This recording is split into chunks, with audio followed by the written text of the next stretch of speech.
suspect that most, if not all, Jewish Australians have been deeply attentive to the discussions and debates surrounding the impending referendum on the voice to Parliament. What follows in this brief video is a series of personal accounts from members of the Perth Jewish community who all feel strongly about voting yes at the referendum. Perhaps these ideas might accord with your own. I certainly hope so. We are being invited by the vast majority of Indigenous people to walk with them and use our voice so that they can finally be heard. As Jews, our people have had thousands of years of being voiceless. We've also often had a proud history here in Australia and globally of standing up and providing a voice when others don't. Jewish leaders have contributed to this very process of this voice. Let us continue this powerful tradition. If you are undecided, know that no harm can come from voting yes. Plenty harm can come from no. My family and I came to this incredible country when I was a child. I am forever grateful for my life in Australia, with all the privileges and every opportunity that comes with living in this country.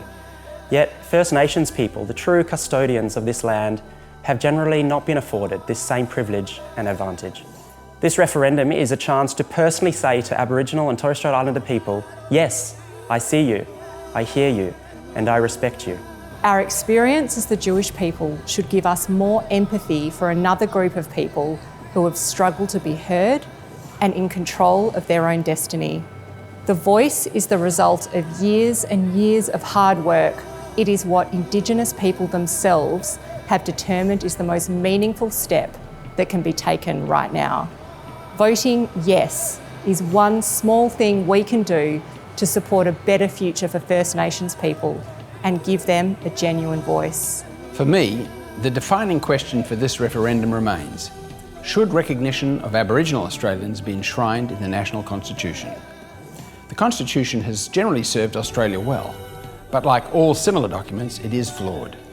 It was drafted in the early 1890s, and it inevitably reflected the attitudes at that time of those crafting the Constitution towards Aboriginal Australians. For sure, it's going to take a lot of hard work, but I welcome that debate and that hard work. And I don't want that to be delayed for another moment. I'll be voting yes. From one persecuted community to another, what better opportunity do we have to stand up and support a minority who needs it in so many ways? Building a new framework or initiative almost never works the first time, but the permanency of the voice means there'll be an opportunity to build, develop and improve through iterations over time. We have nothing to lose by voting yes. As a parent, I want my children to embrace the rich heritage of Australia, including the culture of its First Nations people who've lived here for millennia. Our lives are enriched by sharing their ancient culture and knowledge. As a Zionist Jew, I empathise with the people whose culture and identity are intrinsically tied to their land. I firmly believe Aboriginal and Torres Strait Islander people deserve permanent, unique recognition and status in their homeland. It's as simple as that, and that's why I'm voting yes. I'm pretty convinced that a large majority of my Indigenous friends, colleagues and patients would regard a no vote as a decisive rejection of their standing in Australian society and culture. Even if this legislative mechanism were not an issue and this vote was purely ceremonial, the sentimental consequences of a no vote would likely last generations. So for me, a yes vote leaves open the possibility of communication and compromise and collaboration between the cultures, whereas a no vote could well work against it for a long time. I was lucky enough to listen and learn at the feet of many Aboriginal elders who showed me how they love their families. Elders also explain that leaders are chosen to make decisions about important matters, but only after respectful listening to all of those likely to be impacted by these important matters. The community, having been seen, having been heard, then allows the leaders to make whatever decision they think is best. Say yes, we the Australian people respect you, we recognise you and we want to hear your voice, and we want our elected leaders in Parliament to draft a framework for the voice to deliver those views to them so they can make decisions that they were elected to make. As a doctor, I have seen firsthand the appalling gap in health outcomes for Indigenous Australians. We have tried in good faith to close this gap and we have failed. And as a Jew, I understand the sensitivity of being told by others throughout history about their solutions for my community.